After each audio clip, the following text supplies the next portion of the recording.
Chris Jaffer.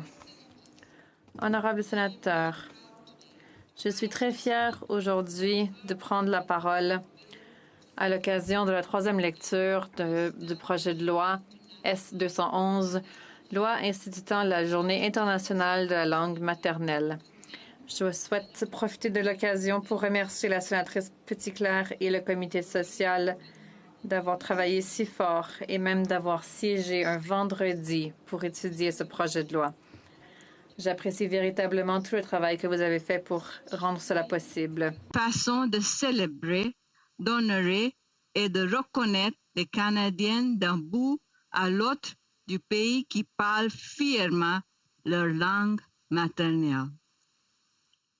Honorable Senators, Honorable sénateur, tout ce que ce projet de loi fera sera de reconnaître que le 21 février est le mois de la langue maternelle. la Journée de la langue maternelle est une journée consacrée à la célébration, mais aussi à la remarque de la valeur et de l'importance de pouvoir communiquer librement, ouvertement et fièrement dans la langue maternelle de son choix. During the committee's Pendant l'étude du comité la semaine dernière, le parrain du projet de loi S-211, en tant que parraine, j'étais vraiment heureuse de témoigner avec le Dr Manjul Chowri, le directeur et fondateur du Fonds pour l'enrichissement de tous les enfants, ainsi qu'avec Jocelyn Ramassa, directrice exécutive au Centre de l'amitié. Lors de mon témoignage devant le comité,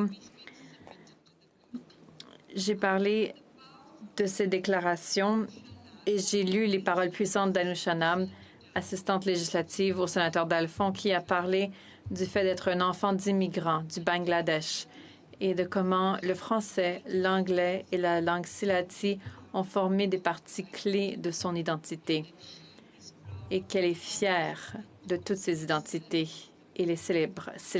share the sentiments Je partage aussi le sentiment d'un étudiant de 9e année qui parle le français, l'anglais, l'espagnol et le gujarati.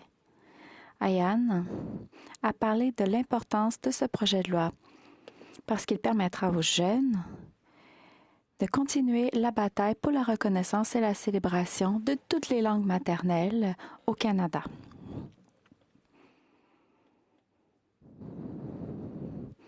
Honorable sénateur, le S-211 affirme la façon dont les langues maternelles et le multilinguisme renforcent la société diversifiée du Canada. Nous cherchons à aller vers cet idéal, mais il faut se rappeler que dans le recensement de 2011, et je dis bien 2011, montrait qu'il y avait 60 langues autochtones rapportées, mais seulement 14,15% des membres des Premières Nations avaient encore une langue autochtone comme leur langue maternelle. En 2016, le nombre de langues autochtones déclarées était de plus de 70. Plus de 33 de ces langues étaient parlées par au moins 500 personnes. Certaines n'étaient parlées que par 6 personnes. qui ont disparu est vraiment déchirant. Chaque fois qu'une langue disparaît, c'est une partie de notre identité qui disparaît. Honorable Senator, Honorable sénateur, vous m'avez entendu parler du projet de loi sur les langues maternelles depuis plusieurs années. On en est maintenant à la troisième lecture. Et à la fin de la troisième lecture, est-ce que je peux vous demander humblement de soutenir ce projet de loi? Merci beaucoup, cher sénateur.